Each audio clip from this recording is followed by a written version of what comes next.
అమ్మా జనని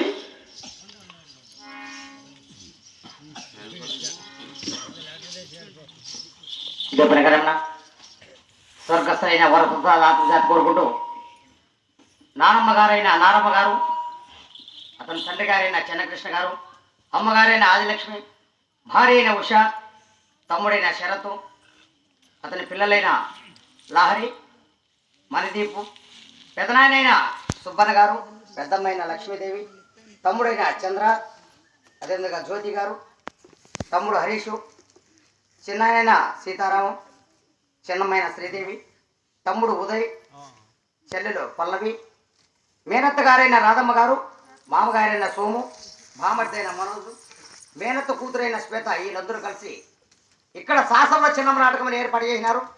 ఇంతవరకు జరిగిన మా కథలో ఎన్ని తప్పులు ఉంటున్నా కూడా మీ బిడ్డలాలు తప్పులు చేస్తే మన్నిస్తారు, మమ్మల్ని కూడా మన్నించి మా కథను జయప్రదం చేయాలని మరీ కోరుకుంటూ స్వర్గస్థులైన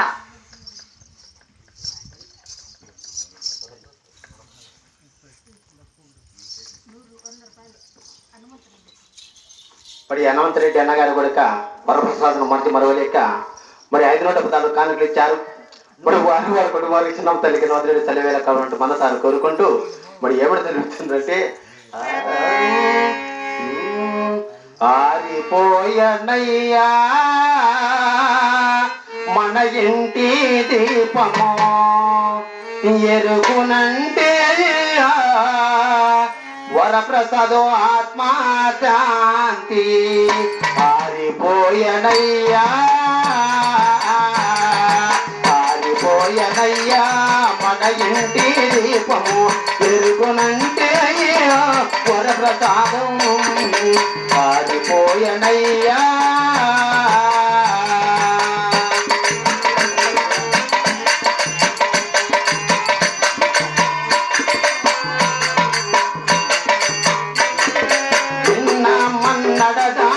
కళ్ళ ముంద్ర తిరిగావో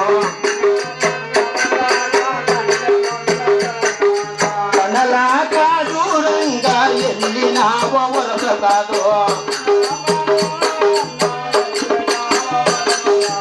ఆరిపోయనయ్యా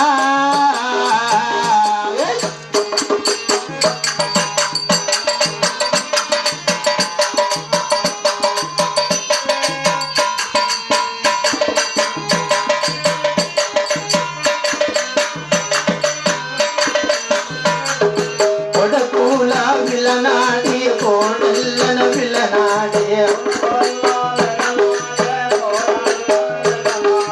ఎల్లుల విలనాడి ఎడబీడల విలనాడే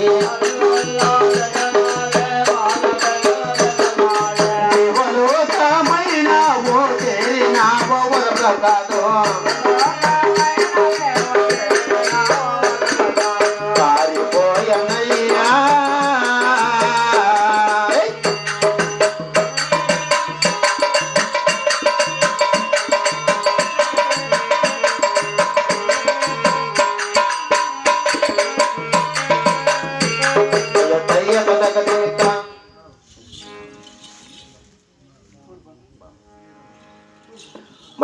అయినటువంటి శ్రీరాములు అన్నగారు కూడా వరప్రసాదం మరిచి మరవలేక 114 కానుకలు ఇచ్చారు.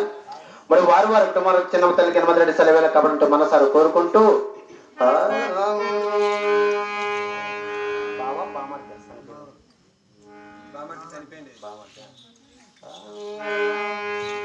నీలి నిండిలో జ్యోతి రూపమన ఎక్కడికెళ్ళావో ఏమైపోయావో